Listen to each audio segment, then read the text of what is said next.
लेकिन दूसरी ओर चाहे अखबार हो, टीवी चैनल्स हो या बाकी डिजिटल मीडिया प्लेटफॉर्म्स हो, जो ईमानदारी के साथ काम कर रहा है खबर पहुंचाने का, उसके लिए कोई प्रतिबंध नहीं है। उल्टा हमने डिजिटल सेवा पोर्टल शुरू करके आपको मेरे दफ्तर आने की आवश्यकता नहीं, आपको केवल ऑनलाइन अप्लाई करना है और हम अधिकतर समस्याओं का हल वहां पर करते हैं, ताकि ईज ऑफ डूइंग बिजनेस की बात जब करते हैं तो उसमें कर रहे हैं।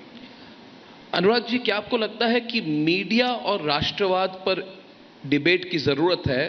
क्योंकि किसी ने मुझे कहा, परसों एक बात हो रही थी, इनफैक्ट आज थोड़ी देर में अनुपम खेर जी आने वाले हैं, कल उनसे बातचीत हो रही थी, तो मैंने उन्हें कहा कि आज से 10 साल पहले लोग कहते थे कि nationalism is a bad word for the media.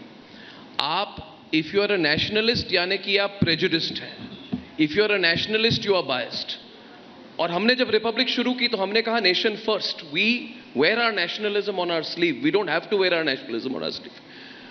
तो आपको क्या लगता है कि क्या, मैं कहता हूं, मुझे लगता है, मैं जानना चाहता हूं आपकी सोच, मुझे लगता है हर पत्रकार को पहले राष्ट्रवादी होना चाहिए। What is your view? Can you separate nationalism from journalism? हर भारतीय को राष्ट्रवादी भी होना चाहिए और राष्ट्रहित में सोचना भी चाहिए। और रिपब्लिक भारत के बारे में कह ही सकता हूं कि आपको एक कहने की जरूरत नहीं कि नेशन फर्स्ट या राष्ट्र सर्वोपरि। आपके प्रोग्राम जो भी देखेगा वो अपने आप ही कहेगा कि नेशन फर्स्ट वहां पर देखने को मिलता है। इसलिए कहने से कई बार कुछ नहीं होता, आपके कर्मों से आपकी पहचान होती है। और आपके प्रोग्राम, आपके चैनल्स, उससे आपकी एक पहचान बनी है। और मुझे नहीं लगता कि उसमें आपको कोई दूसरी बार सोचना भी पड़ा हो। देश के सोचने का नजरिया भी बदला है।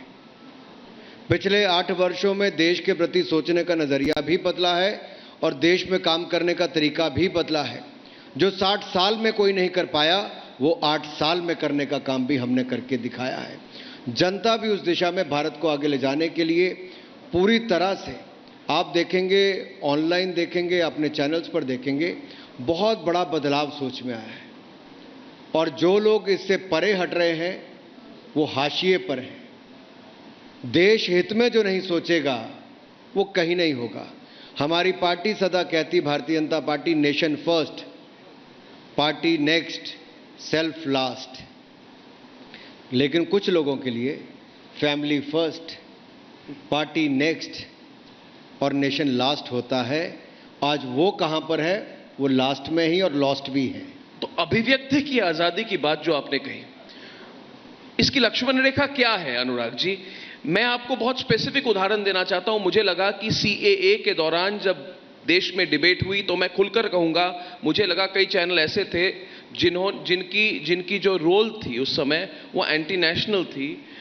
शाहीन बाग के समय में जो हमने देखा कि एक तरह से there was an attempt to polarize the audience, to polarize one community, और एक बार नहीं हर बार। और जो हम कहते हैं, जिसको कहा गया, जो हमने 2016 में, अनुराग जी थोड़ा लंबा सवाल मेरा होगा आप, ताकि, मगर 2016 में जब मैंने देखा कि भारत तेरे टुकड़े होंगे इंशाअल्लाह इंशाअल्लाह कहा गया जेएनयू के कैंपस में, और उसका समर्थन करने के लिए कई राजनीतिक दल पहुंच गए, और राजनीतिक दल ही नहीं, उनके साथ उनके मीडिया के कई साथी भी पहुंच गए। जब हमने पाकिस्तान पर हमला किया उस समय लोगों ने कहा कि सबूत क्या है, तो सबूत गैंग आ गई। और मैं चाहता हूं कि आप इस पर जरा विस्तृत तौर से जवाब दें कि अर्बन नक्सल, टुकड़े टुकड़े गैंग, ये जो हैशटैग्स बने, लोगों का कनेक्ट इसके साथ बना, मीडिया पर भी सवाल उठाया गया। पिछले 6-7 सालों में have you seen a change in the way people are expecting the media to play its role in nation building? और इसके साथ साथ चलते हुए जिन लोगों पर सवाल उठाया जाता है वो कहते हैं ये तो हमारी अभिव्यक्ति की आजादी है।